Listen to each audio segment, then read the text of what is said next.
El otro día estuvimos hablando de la modernidad, ¿no? Y dijimos que la modernidad en el sentido sociológico se refiere a un periodo histórico, es distinta a la modernidad estética. Vamos a hablar un poquitito ahora de esta diferencia entre modernidad en el sentido sociológico de la modernidad estética. Y lo vamos a hacer, tanto la clase pasada como hoy, de la mano de Bebé, Bauman y Beck.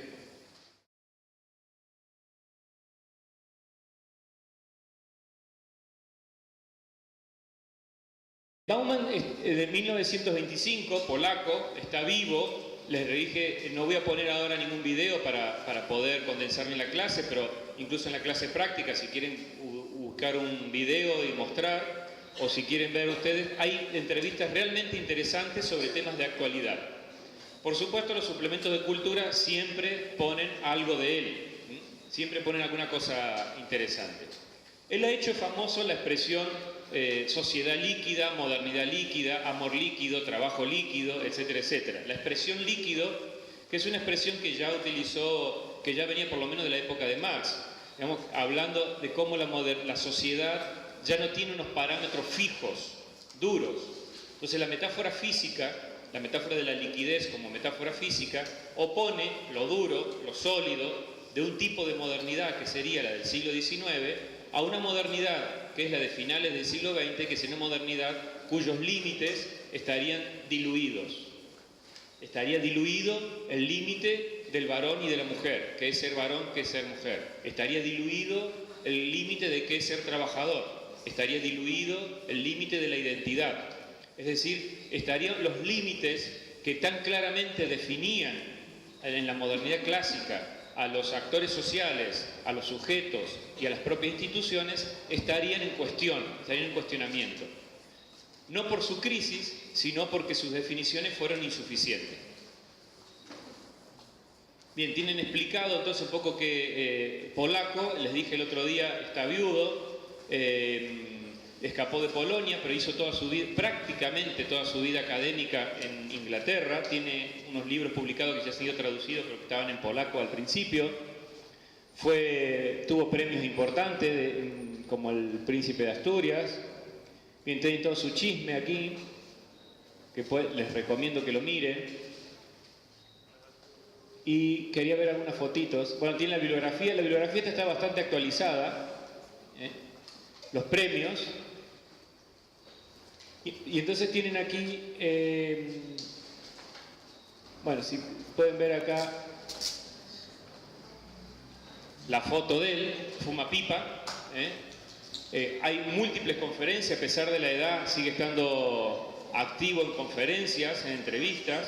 Ya se cansa un poco, entonces lo llevan como tranquilo. Cuando estaba la esposa viva, la esposa Janina era su secretaria, entonces le guardaba mucho quién se acercaba, era muy celosa de las alumnas y de las profesoras que se le acercaban.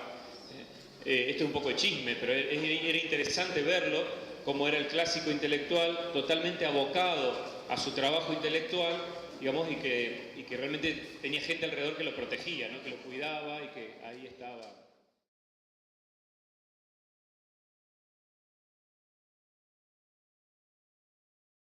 Este tuvo menos suerte, aunque digamos era 19 años más joven, falleció en el 2015, el año pasado, hace justo un año y un poco más.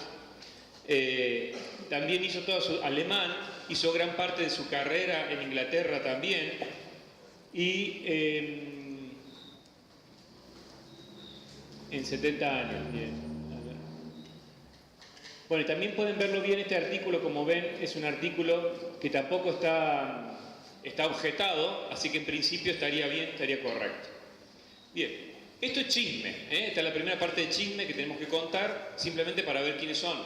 Como les dije, en esta teoría sociológica, los autores están vivos o han fallecido recientemente, hay vídeos de ellos, hay entrevistas, hay cortes de sonido. Entonces, para gente de comunicación creo que puede ser interesante. Incluso si uno va a armar un programa de radio, puede encontrar cortes de sonido que le pueda ser útil para un programa de radio. O si va a hacer un programa de televisión o va a hacer un documental, puede encontrar cortes de sonido o de imagen que puedan ser útiles. Esto también, insisto, estamos en la primera parte que chisme, pero creo que lo hace interesante a la hora no solo de entender la teoría, sino luego decir, bueno, ya que vamos a hablar de este tema, hay un autor que habla de este tema, que es fulano, y poder poner allí un corte, ¿no? una pequeña imagen o algo que sea interesante.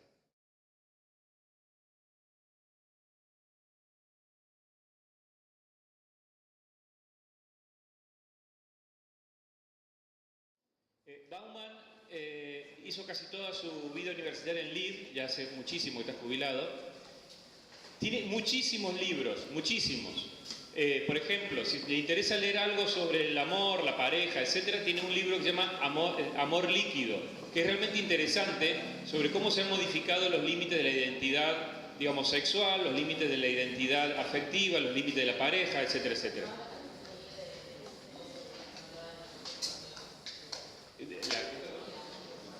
Sí, habla en tono biográfico. Y Ulrich Beck también tiene otro libro sobre el amor que escribió, ese sí, a 4 manos con su esposa y que también, digamos, trata el tema. Casi todos los sociólogos, digamos, han escrito sobre las áreas que tienen que ver con el ser humano y las transformaciones. Digo esto porque a veces a lo mejor la parte que vamos a ver en teoría parece súper dura, pero van a ver que la aplicación que tiene eso a distintos ámbitos de la vida es interesante. De los libros de la teoría más dura, el núcleo de su teoría, estarían 4 libros. Legislador e intérprete, Modernidad del Holocausto, Modernidad, Ambivalencia y Modernidad Líquida. Esos 4 libros, recuerden que el PowerPoint lo voy a colgar. Me atrasé la semana pasada, pero lo voy a colgar, para que no se desesperen copiando. Estos 4 libros, a mi manera de ver a gente que ha estudiado, resume bastante bien lo que es la teoría, el núcleo teórico de Bauman. Como ven, la palabra líquida en realidad aparece recién en las obras finales, cerca del año 2000. La palabra clave antes era modernidad, que atraviesa todo el concepto de modernidad, y sobre todo el concepto de ambivalencia, que es el que ustedes tienen fotocopiado y es el que vamos a trabajar un poquito en clase. Estos libros son todos, digamos, desde finales de los 80 en adelante, es decir, cuando él ya tenía una cierta madurez intelectual y había escrito muchísimo, ya había escrito mucho sobre otros temas. Vamos entonces nosotros a detenernos sobre modernidad y ambivalencia, pero pueden leer con muchísimo provecho Modernidad Líquida también. Es una obra más de divulgación que ambivalencia y en ese sentido es más como un profesor explicando, más que como un investigador que está escribiendo el tema que le interesa. Si le interesa luego podemos hablar de los libros de él, etcétera, pero quiero avanzar un poquito. Lo que decíamos el otro día es que estábamos hablando de modernidad y separábamos modernidad de modernismo. Modernidad es en el sentido sociológico, modernismo en el sentido estético. Por eso decíamos, si ustedes estudian letras, arquitectura o algo de eso, les podrá interesar la cuestión del modernismo. Si ustedes aquí, en la materia de crítica literaria, de literatura, no recuerdo cómo se llama, ven modernismo, perfecto, digamos, están ante una corriente dentro, digamos, de las corrientes estéticas. ¿Cuál es la diferencia? Por decirlo de una manera súper rápida, que cuando hablamos de modernidad en el sentido sociológico hablamos de un proceso histórico. Un proceso histórico, con fechas, con datos, con acontecimientos que han sucedido. Ya nombré algunos y vamos a nombrar otros. En cambio, modernismo es una tendencia intelectual. Una tendencia intelectual sobre todo que triunfa en el siglo XX. Leo el parrafito siguiente. Modernidad es un periodo histórico de Europa occidental, hemos insistido mucho que vamos a referirnos muchísimo a la modernidad hasta que al final vamos a criticar eso, pero estamos refiriéndonos con estos autores a la modernidad de Europa occidental, es decir, la modernidad de Inglaterra, Francia, Alemania,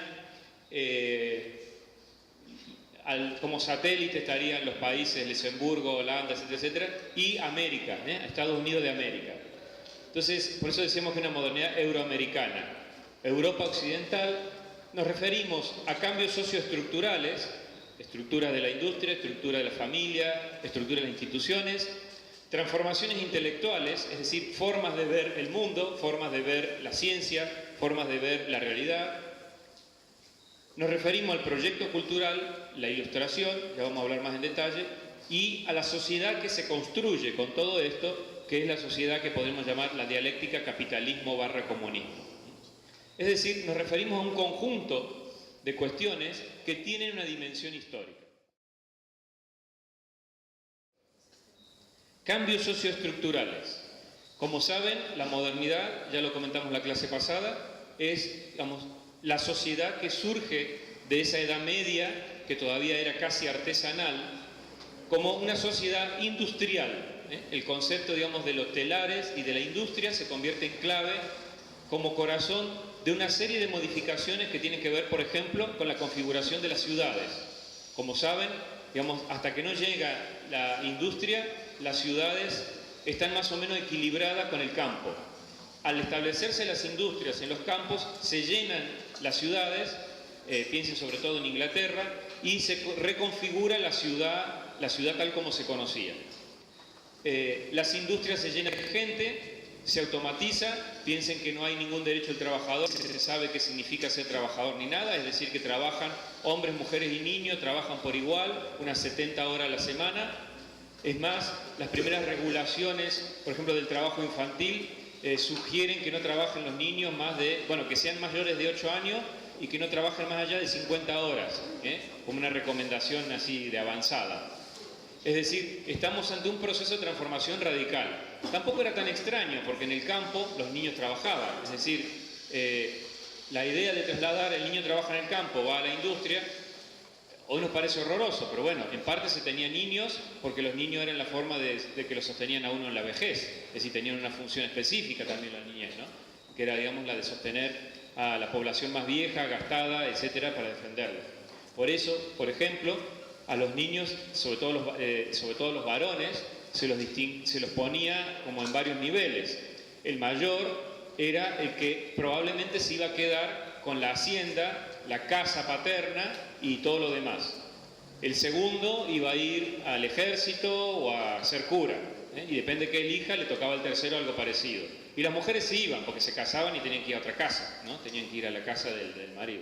Entonces, estas distinciones, este ejemplo así que pongo muy al pasar, tiene nombre, ¿no? En Europa se llama a veces mayorazgo, bueno, tiene varios nombres que justamente preveía la multiplicación de la sociedad a partir de estas instituciones.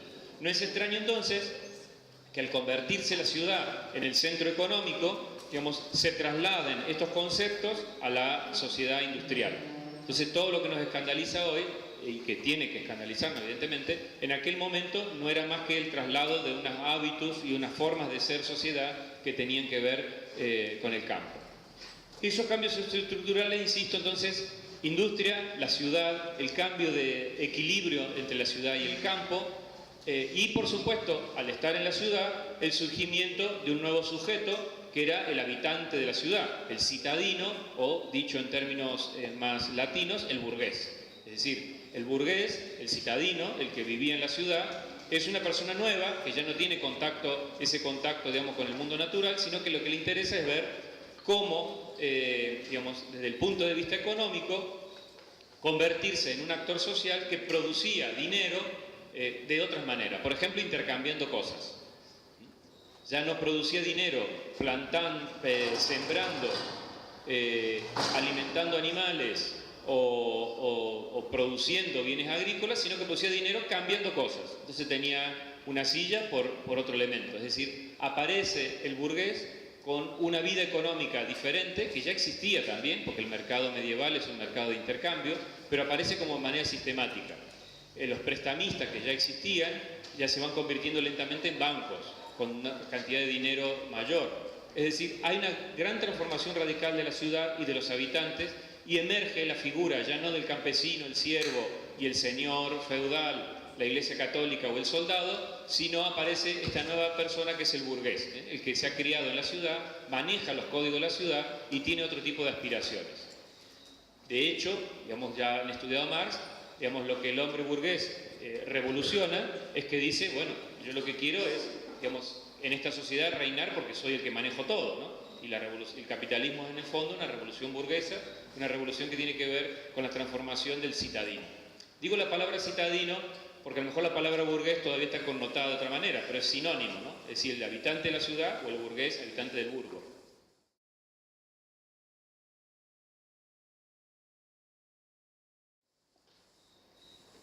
Estas transformaciones requirieron grandes transformaciones intelectuales.